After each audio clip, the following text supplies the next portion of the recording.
out on a lovely Valentine's Day evening. My name is Matt Carey. I'm with Deadline. It is my pleasure to welcome here now the director, producer, writer. We have with us John Wang. Thank you.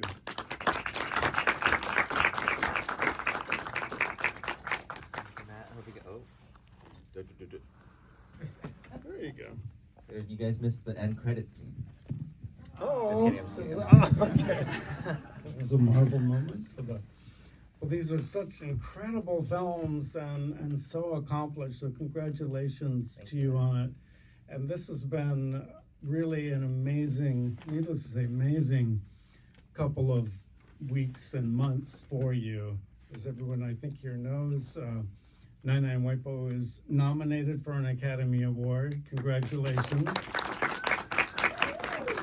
Dee Dee just premiered at Sundance, where it won 2 awards, including the Ensemble Cast Award and the Audience Award, and was very quickly picked up by Focus Features, and announced today that it will be released theatrically in July. So congratulations on all of that. Thank you guys. Hello? Hello? Hello? There we go. I think that may be good enough. Well, I first want to ask you about Nai Nai Waipo, but we can just go back and forth. But when and why did your grandmothers start living together?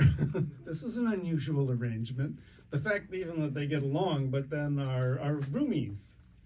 Yeah, well, I mean, first of all, thank you guys again for staying and watching both films. I have never seen these films back to back, and I was like, oh, fuck, they're super bad in both of them. I mean, there's lines from, I mean, obviously, Waipo has a role in both of them. So, seeing it back to back is honest, like, I see so many overlaps and similarities that some I knew that were there, but some I kind of forgot or didn't even realize. But with Nai Nai Waipo, they moved in together, or they started living together maybe a decade ago, and It's not on. The mic is on. Here, one or two. is it on now? Yeah. No? Oh. Yeah. Oh. Oh, it's on there. It's love in the air. Oh, hello? Hello? Okay. Yeah. Yeah, I grew up with my Nai Nai in the house. Oh, and- yeah. I think we can hear you if you just Take- project a little bit. There you go. Hello? Hello? There you Okay. go. Yeah, I grew up with my Nai Nai in the house. I grew up with my grandparents on my dad's side of the family, but most of my mom's side of the family is still in Taiwan. And Waipo, for most of my childhood up until my late teens, she lived in Taiwan in Kaohsiung, and I would go back to Taiwan every summer for like a month or two and visit her there. And I think that one of the special parts of this movie too is, yeah, I would go back to Taiwan every summer, and my grandfather on my mom's side was paralyzed for most of his life, and so I never even really knew him. I never had like a conversation with him, and I would go back to Taiwan every summer, and Waipo's primary role as like a human, her main identity was like a caretaker for him. So after he passed away, she ended up moving in with like us in America. I think I had already probably left for college, but so yeah, she kind of ended up moving in with us and Nai Nai, and I think they both lost their husbands in like a few years apart, so I think that also helped kind of like this sort of late stage soulmates kind of relationship that they have, and they really found each other, and I think they already knew each other obviously because they were in-laws, but I think that friendship and that sisterhood really started maybe a decade ago. What was their initial response when you proposed doing a film, or did you just start filming them and sort of sneak it in? No, we didn't just sneak it in. No, I mean, I think like they're mischievous and I'm mischievous, and over the course of the last 7-8 years, we would make little things together. You know, like when Vine was around, I'd made like stupid little Vines with them, and you know, making little things on my phone. And the thing that really kicked this off was in 2018, I made what I like to call a Christmas card. Sam says it's not a Christmas card because it's a video, but it's like a 1-minute video where it starts as kind of a music video. They're kind of dancing, and then Waipo tries to feed me blueberries, and I say, no, Waipo, like, you're so annoying, stop. And she's like, no, eat. And I'm like, no, stop. And she's like, eat. And then I'm like, you're so annoying. She looks in the camera, slaps me, she looks at Nai Nai, and they basically, in the span of like 30 seconds, make a plan to kill me. And then they tie me up, and they slap me, and they spank me, and then Waipo does the worm, and then they're drinking vodka and lighting stuff on fire, and then I'm just like getting spanked by them, and then they bury me in the backyard, and then it cuts to a shot of them looking in the camera, and it says "Happy Holidays." It's like a minute-long video. I sent that to all of my friends in 2018, and we shot it in 2 hours, and it was like the most fun I ever had making anything up to that point. And Sam and I, who I don't know why he's not up here, but he, we've been working together for almost a decade now. He's often the first person to watch cuts, read scripts, any idea I have, I'm like, yo, what do you think of this? And he saw that, and he was like, both of us were like, there's something else here.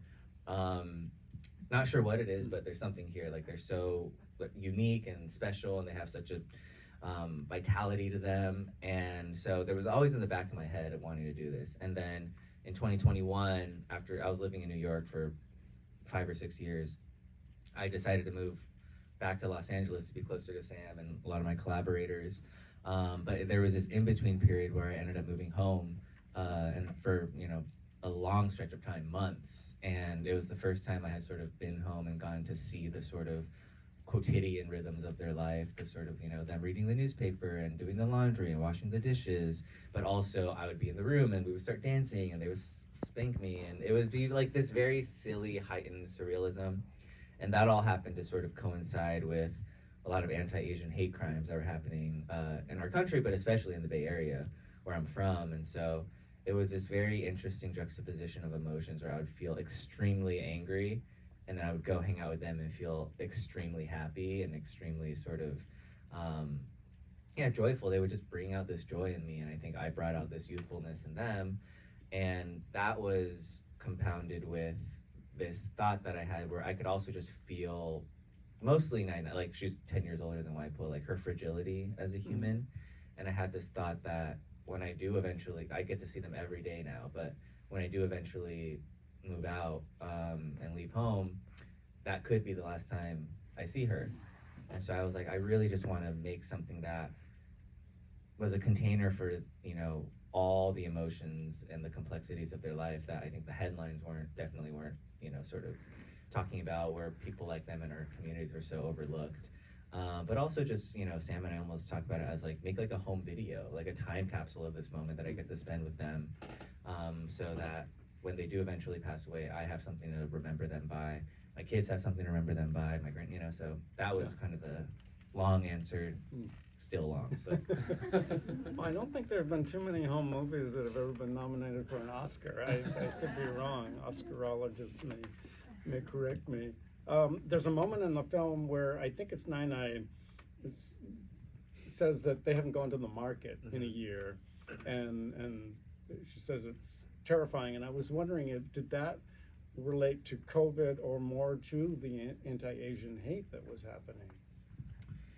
I think we didn't really want to be on the nose about it. We didn't want it to make like a political reaction film, but I think it's both. I think the 2020 going into 2022, 2020, there was just a spike in all of the sort of anti-Asian sentiment, going from the fact that Parasite won Best Picture, and then everyone was like, oh, Asians are like great and finally belong in the culture, and then a month later they're like, Chinese people eat bats and started COVID. So there was a giant shift in, the way that I think people saw Asians and Asian Americans in like the popular imagination. And I think that started with COVID, and then it kind of, that's kind of where the anti-Asian sort of sentiments kind of came from. So I think it was all sort of related. It was them being afraid to go outside because of COVID, but also being afraid because of the hate crimes that kind of stem from the narrative that, Chinese people were sort of attached to with COVID during that time.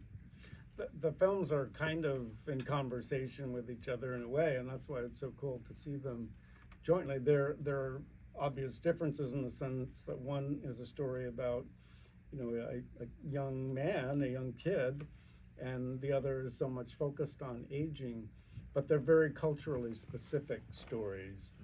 And there are interesting overlaps, including Superbad, as you mentioned.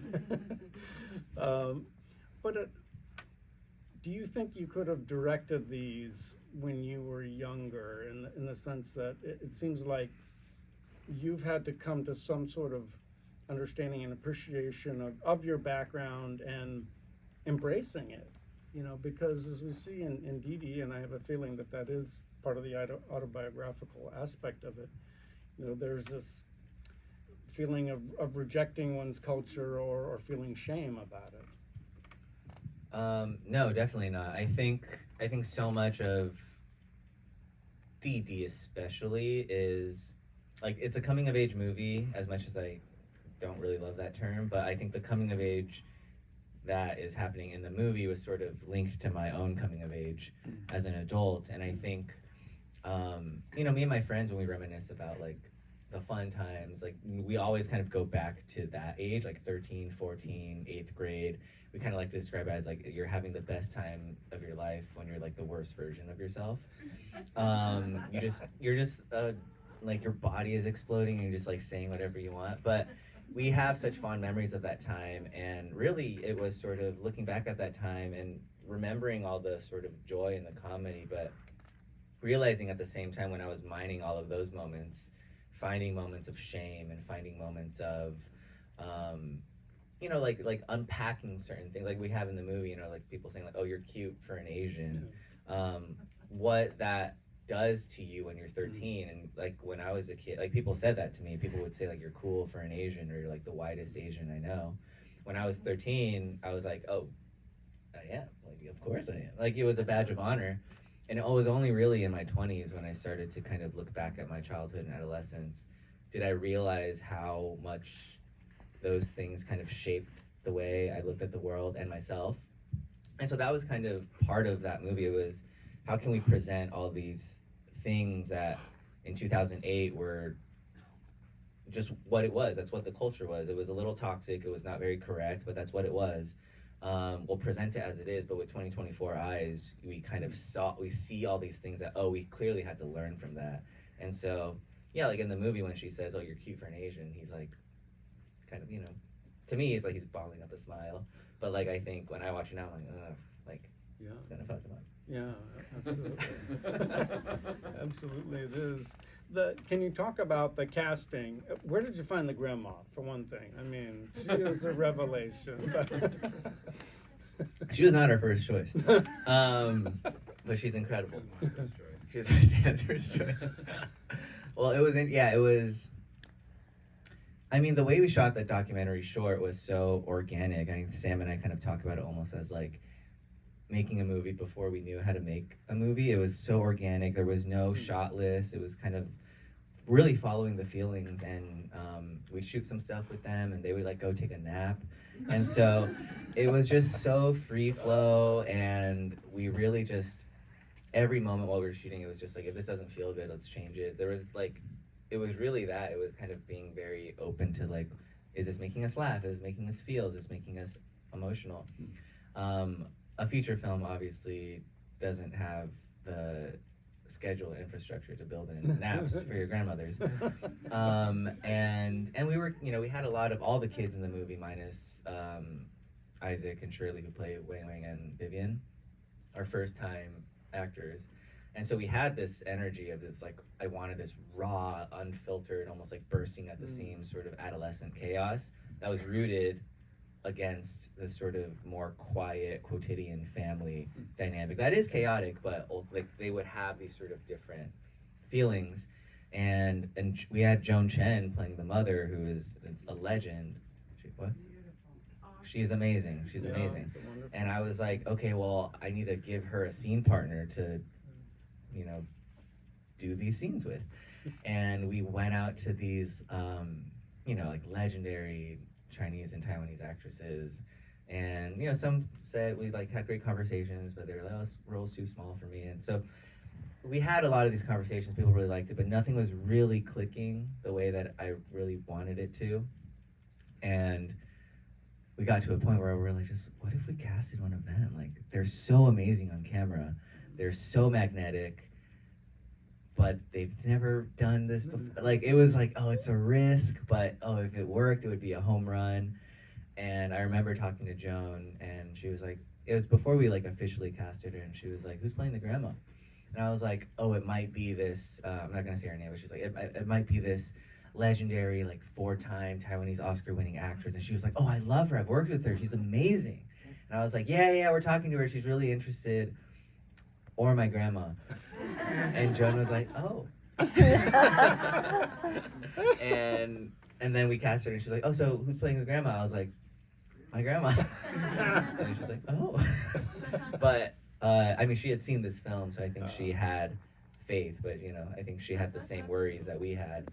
And the first day that we shot a scene with them together, I was so nervous, and we rehearsed. I was like, before, you know, we just didn't have a ton of rehearsal time, so we like sat down and we're like, "Oh, let's run the scene. And we read it once. I was like, "Cool, let's do it again." And Joan puts her hand on my shoulder, and she's like, "You're good. She's amazing." And she just walks away. And I was like, "Yeah, but we should still rehearse."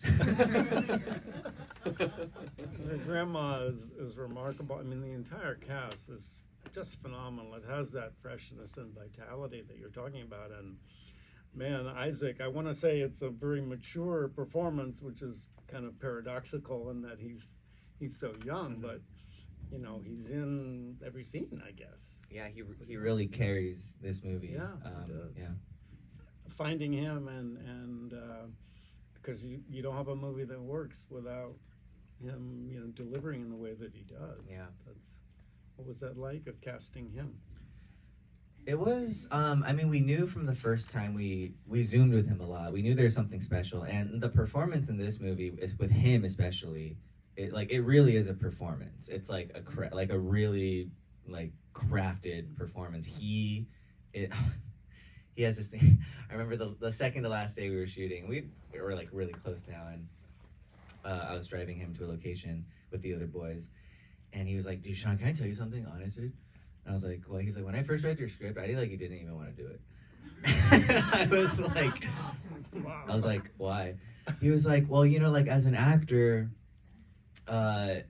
if you see yourself in the character, you just like give a better performance, you know?" And I'm like, "Uh-huh." And he's like, "And Wang Wang is like a loser, dude." He's like, Wang Wang's like shy and like can't talk to people and like weird and awkward, and like I'm just not that, dude. And I was like, "Okay, dude, like come down." He's like, "I'm so cool." But I think, he is, there's so much of Wang Wang in Isaac. But I think that was the thing when we first zoomed with him. He is confident. He has this sort of like very cool exterior front, and we had to tone that down a little bit. But I think once he understood the bones of the character, he just like was so in it. And we zoomed with him a bunch, and again, it was this thing that you just were like, okay, well, the character needs so many things, but there's something special about Isaac. And the thing that really clicked for me was I got to do the Sundance Directors Lab 6 weeks before we shot the movie. And I got to bring Isaac and Shirley up, and we like put up 2 scenes on their feet. And I met Isaac, and he, you know, he's a trained actor, but he's also like a real kid. And I met him, he's like, "Yeah, what's up, dude?" I was like, "Okay, cool." It seems like he's not like, "Hey," you know, like very polite. He's not trying to be like a sitcom. Yeah, he's not trying to be like a something. Disney kid, Yeah. even though he did a bunch of Disney movies. No shade on Disney. No shade on Disney. But you know, like a trade, like he doesn't. You know, he had this sort of raw. He BMXs a lot, and I remember at the director's lab, there's this very special like orientation that they do where they take everyone, like hundreds of people, and they go to this meadow, and this tribe leader kind of goes to everybody individually and blesses them. It's like a 2.5-hour ceremony. And he says at the beginning, "Your standing is a sacrifice." And this is very quiet. You listen to the land. And it's like very special. And as soon as the guy starts, Isaac sits down and goes to sleep. And I was like, "Oh, dude, you're making me look so bad, but this is perfect." Like, it was like, "You're such a punk." And so that was like the balance we needed. It was like he was such a real, like, kind of a punk kid, but also like he knew not to step on people's lines, and he knew how to improv, and he understood blocking and staging, and could really like help me walk all these other first timers through what they were doing. Yeah. Well, and there's that ferocious scene in the car, maybe 3/4 in, or even a little bit later, you know, when he's arguing with his mother. I mean, that is so intense. And I just thought Joan and Isaac just deliver something very powerful. Yeah, that was a funny. This is just becoming like BTS stories. That was the first scene that they did together. That was the first Oh my scene gosh, that Joan that's- filmed, and we felt so because scheduling this movie Oh, was just yeah. kind of a nightmare. There were so many things, and we couldn't really schedule it in a way that worked creatively for a lot of things. So Joan had just flown back from China, and we were like, "All right, Joan, here's your first scene. It's your biggest scene." And Isaac, up until that point, had just been in 13-year-old land, so he was kind of like used to just being like, oh, like messing around. And he does the scene with her, and she's amazing. She's like so good. They just kind of nailed it. And we wrapped, and I see Isaac sitting on the lawn, just kind of like in a daze, and everyone's packing up. And I go up to him, I'm like, "Hey man, are you okay?" And he goes, "Dude, Joan's really good." He's like, "I gotta set my shit up."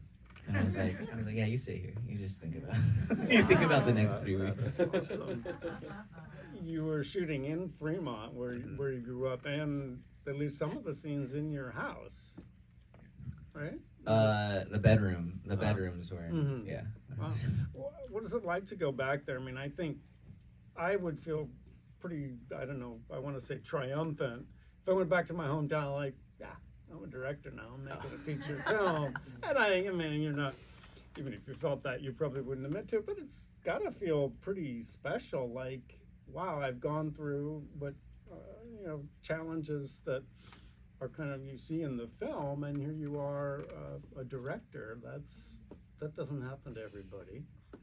Do you allow yourself to reflect on that? Or? I think now I do. I think while we were shooting, it was, you're so focused on 5 minutes from now, I hope nothing goes to shit. So you're just kind of like in that mode of production. But it definitely has changed my relationship to the city. You know, I think while we were shooting too, we would go and prepping, we would location scout and be like, "Oh, I remember, I want to shoot at this park because I remember this and this and this and this." And they were kind of like driven by my memories of this city.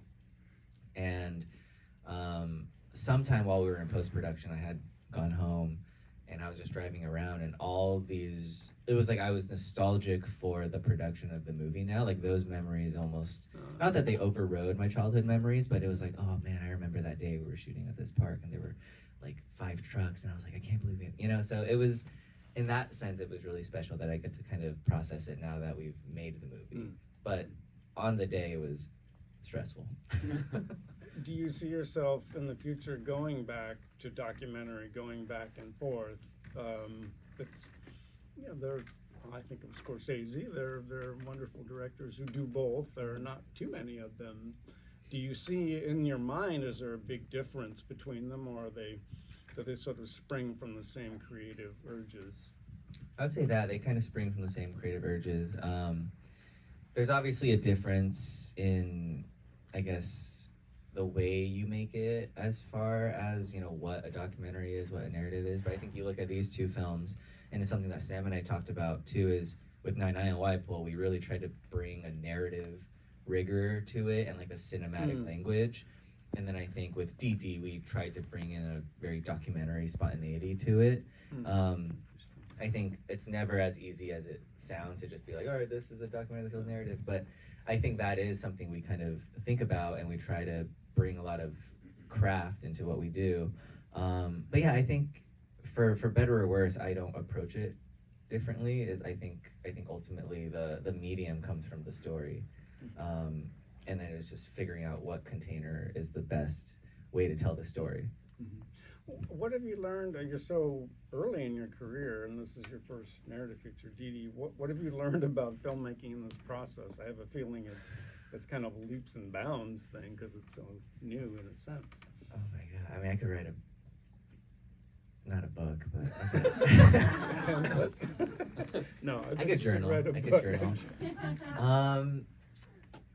I mean, I learned what I learned personally was all the shorts that I've done in the past, even when they were narrative shorts and they had a bigger crew, they were still relatively small in scale and size. And I like editing, and I've been the editor for all of my shorts.